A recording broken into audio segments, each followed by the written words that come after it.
ಇನ್ನು ರಾಜ್ಯದಲ್ಲಿ ದೊಡ್ಡ ಮಟ್ಟದ ಸದ್ದು ಸುದ್ದಿಗೆ ಕಾರಣ ಆಗಿದ್ದು ಸರ್ಕಾರಕ್ಕೆ ಮುಜುಗರ ತಂದಿದ್ದಂತಹ ಪ್ರಕರಣ ಅಂದ್ರೆ ಅದು ವಾಲ್ಮೀಕಿ ಹಗರಣಕ್ಕೆ ಸಂಬಂಧಪಟ್ಟಂತೆ ಇಡಿ ಅತಿ ದೊಡ್ಡ ಶಾಕ್ ಕೊಟ್ಟಿದೆ ಅನ್ನೋದರ ಡೀಟೇಲ್ಸ್ ಸದ್ಯ ಸಿಗ್ತಾ ಇದೆ. ಸರಿಸುಮಾರು 5 ಕೋಟಿ ಮೌಲ್ಯದ ಆಸ್ತಿಯನ್ನು ಜಪ್ತಿ ಮಾಡಿದೆ ಅಂತೆ.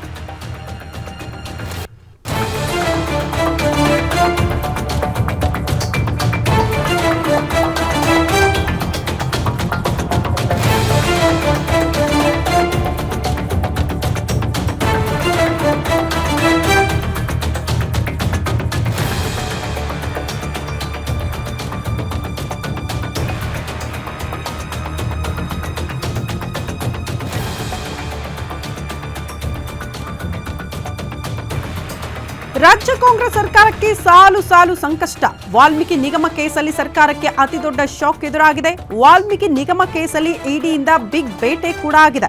ವಾಲ್ಮೀಕಿ ನಿಗಮದ ಹಗರಣದಲ್ಲಿ 5 ಕೋಟಿ ಮೌಲ್ಯದ ಆಸ್ತಿಯನ್ನ ಸದ್ಯ ಜಪ್ತಿ ಮಾಡಲಾಗಿದೆಯಂತೆ. 5 ಕೋಟಿ ಮೌಲ್ಯದ ಆಸ್ತಿ, ಆರೋಪಿಗಳ ಬ್ಯಾಂಕ್ ಅಕೌಂಟ್ ಕೂಡ ಜಪ್ತಿಯಾಗಿದೆ. ಇಡಿಯಿಂದ ಆಸ್ತಿ ಜಪ್ತಿ ಬೆನ್ನಲ್ಲೇ ತನಿಖೆ ಕೂಡ ತೀವ್ರಗೊಂಡಿದೆ ಅನ್ನೋದರ ಡೀಟೇಲ್ಸ್ ಸದ್ಯ ಸಿಗ್ತಾ ಇದೆ. ಕಾಂಗ್ರೆಸ್ ಸರ್ಕಾರಕ್ಕೆ ಅತಿ ದೊಡ್ಡ ಮುಜುಗರ ತಂದಿಟ್ಟಂತಹ ಅತಿ ದೊಡ್ಡ ಹಗರಣ ಇದು.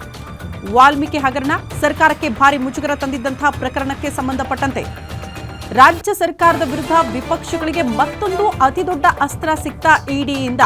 ಲೋಕಸಭಾ ಎಲೆಕ್ಷನ್ಗೆ ಹಾಕಿರೋ ಗೋಲ್ಮಾಲ್ ಅನ್ನೋಂಥ ಆರೋಪವನ್ನ ವಿಪಕ್ಷಗಳು ಮಾಡ್ತಾ ಇದೆ. ಇದೇ ಕೆಲಸದಲ್ಲಿ ರಾಜೀನಾಮೆಯನ್ನ ಕೂಡ ಕೊಟ್ಬಿಟ್ರು ನಾಗೇಂದ್ರ ಅವರು. ಕೇಸ್ ಸಿಬಿಐಗೆ ವಹಿಸಬೇಕು ಅಂತ ಬಿಜೆಪಿ ಕೂಡ ಪಟ್ಟು ಹಿಡಿದಿತ್ತು.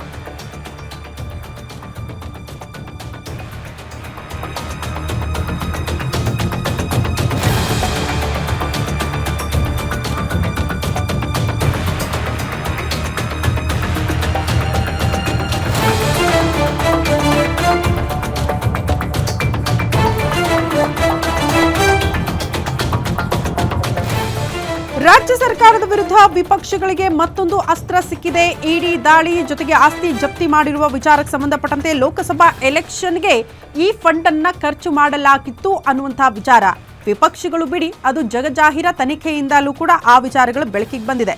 ಇದೇ ಕೇಸ್ಗೆ ಸಂಬಂಧಪಟ್ಟಂತೆ ಬಿ ನಾಗೇಂದ್ರ ಅವರು ಕೂಡ ರಾಜೀನಾಮೆ ಕೊಟ್ಟಿದ್ರು. ಈ ಕೇಸ್ನ ಸಿಬಿಐಗೆ ನೀಡಬೇಕು ಅಂತ ವಿಪಕ್ಷಗಳು ಪಟ್ಟು ಕೂಡ ಹಿಡಿದಿತ್ತು. ಬಟ್ ಈಗ ಇಡಿ ಮುಂದುವರೆದು ತನಿಖೆಯನ್ನು ಮುಂದುವರಿಸ್ತಾ ಇರೋದ್ರಿಂದ ಇದನ್ನೇ ಈಗ ಅತಿ ದೊಡ್ಡ ಅಸ್ತ್ರವನ್ನಾಗಿ ವಿಪಕ್ಷಗಳು ಮಾಡಿಕೊಳ್ಳಲಿದೆ.